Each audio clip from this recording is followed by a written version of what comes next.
Hey everybody, I'm Bill Whittle here with CN Live on NRA TV. We're back after an incredibly fun half hour with our friend Frank Schlichter, talking about all kinds of wonderful things and how we're just having ourselves a fine old time here in Donald Trump's America, watching everything slowly just lighten up and brighten up, and that's always happy news. Now, we've got a regular guest of ours, a friend who is really an expert. His name is Frank Winn. Obviously, he works for America's First Freedom magazine. Frank, there you are. It's good to see you. And before we get into the details of the cool stuff you always bring us, we've been talking pretty much all day and yesterday that it takes a couple months for us just to walk around and realize that not only are these fundamental freedoms not under attack anymore from the federal government, they actually seem to have a pretty strong defender and a pretty good cabinet behind him. That's a great point, Bill. I had the same sort of epiphany just in the last week or so. Holy cow, it's really true. I don't have to look over my shoulder every minute for my First, Second, and other constitutionally guaranteed rights. And it's a real pleasure. Frank, do you find, again, I definitely want to get into the details of what you brought us, but do you find sometimes, especially right after the election and around the inauguration, you would hear leftists saying, all right, that's it, I'm going to go buy a gun because Donald Trump is president. When I hear them say something like that, I say, welcome to the club.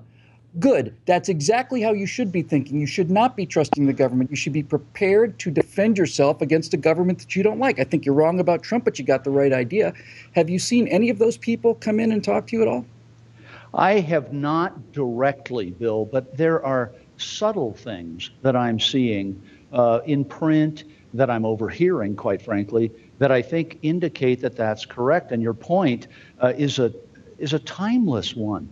It's not that government is intrinsically foul or has malice in mind. It's the nature of great bureaucracies the world over. They take on the characteristics of a living thing, and what they feed on is liberty. That's right. And I suspect, I know it's hard to believe, but I suspect that Hillary Clinton was not as corrupt a person as she is today because 30 years the press has been throwing their cloak of invisibility over her and giving her the impression she can get away with whatever she wants to. So that's exactly right about what power does to people. Frank, I hope you don't mind the little play on words here, but it seems like we are winning like crazy. So what have you got for us today for us to have a look at? Well, and let's hope it keeps up. What we're going to talk about. Sorry, Bill, go ahead. No, I'm sure it will. After you. What we're going to talk about today is a great rifle in a classic American pattern. This is the Springfield Saint. By the way, you can see empty rifle, no bullets, no magazine. Got to do the little safety dance there. And we appreciate it. Well, a lot of people are wondering, one of the very common questions I get about this rifle is why in the world did Springfield Armory, with, of course, a name that goes back very nearly to revolutionary times, wait so long to bring out a modern sporting rifle on the Eugene Stoner classic AR pattern? And I think one of the things that I would say after getting a chance to shoot it pretty extensively is they took their time and got it right. This is a very, very economical rifle, but it's a fine, fine shooter. And anyone that's interested in let's hope they never have to use it that way, in a defensive modern sporting rifle, but also sporting being the operative word, this is going to represent a very modest investment for a really fine rifle. It is a fine-looking rifle, and of course it's covered with a Picatinny rail, so you can customize it. I had a friend of mine tell me when I bought my AR-15, he said, this is Barbie for boys. You know, you can put so many things on these things, and I've never seen two rifles that are the same anymore once those rails became available. What does it come with? Are we looking at the model as it comes out of the box right there? That is exactly right, Bill. We're looking at the base model here. You can see we've got Bravo Company furniture, both 6-position adjustable stock, a nice grip, and the handguard. Handguard has location positions here, both Picatinny on the top of the receiver, but also you can put accessories at 10 and 2, and then also on the bottom of the rifle. Conventional sight tower, A2 style sight tower. One of the things I like particularly about this is a folding rear sight. As we'll talk in a few minutes, you fold this down and it allows you to mount an optic, either a conventional optic or a red dot optic, on top of the rifle. And you can get it up if your optic fails. You need to go back to your iron sights. Exactly right. Exactly right. The optic that we first used on this is the Sig Sauer Romeo 4, and we practically didn't change. The performance of the Sig sight, this is a relatively new thing for Sig, these red dot sights, and actually all their optics. But as you mentioned, were this optic to fail, we'll open the caps here just so people can see how it would normally work. This is a red dot optic, 1 power magnification, but were this optic, say you lose your battery, not very likely, 5,000 hour continuous battery life, motion sensing auto off would extend that life to as many as 50,000 hours according to So you don't have to worry literature. about leaving it on and putting it in your bag, yeah. Exactly right. But if you pop up that rear sight, you can see that the sighting line goes right through the sight so that you don't have to remove this. So you're basically seeing the iron sight through the optics, even if the red dot goes out, you're still able to get a bead on a target. That's exactly right. And in fact, the caution they took with putting the backup sights, although they were primary in the way the rifle sold, they took the time to really get these aligned correctly. When we first put on this red dot sight, all we did was align it with the front post through the fine rear aperture here. We were hitting at 200 yards right off the bat. You didn't have to dial it in, it was just pretty much perfect. That's right. Well, we had to make small adjustments to move the dot to match the post as it was centered in the rear aperture. But it went on the rail pretty much dead on. That's exactly right. Incredible. The barrel looks a little beefy. Is that 5.56?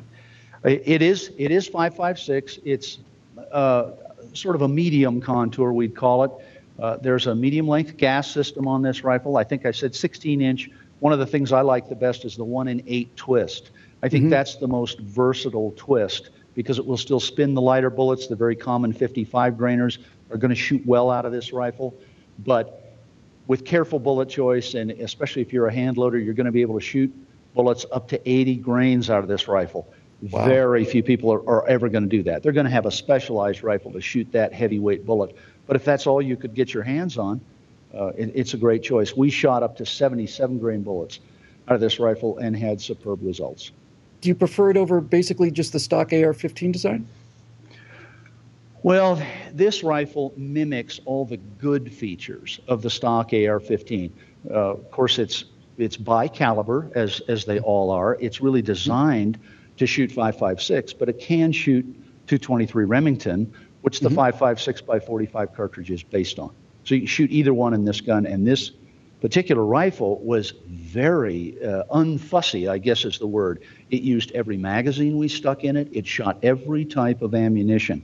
That's actually kind of rare and gets me back to that initial point about the Saint may have arrived a little late at the party, but it sure came dressed to play.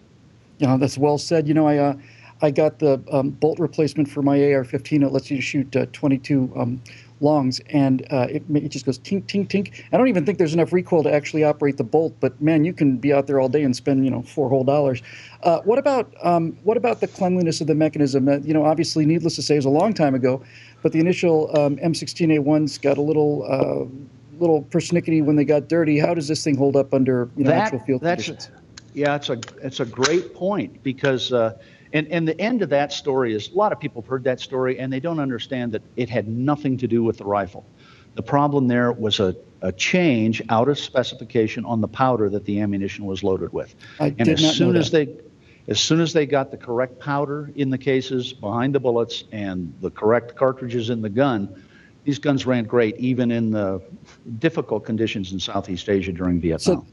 So the powder that they put in originally was just fouling the chamber so much, and you were getting misfires because it wasn't the correct explosive that the rifle was designed for.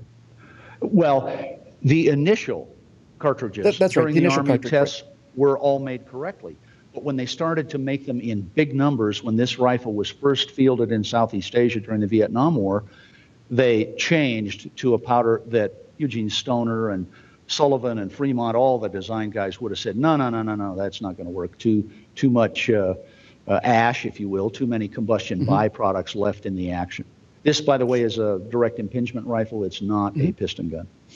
Okay, well, Frank, we're going to come back right after the break, and thank you for that. By the way, that's that reputation stuck to that weapon for a long time, and it didn't really deserve that tag following around. It's good to know that it's not something I was aware of. We're going to be back in just a few moments to continue our discussion with Frank Winn and his incredible rifle. There, we'll talk some more about some details, and we will be back in just a moment. This is CN Live on NRA TV.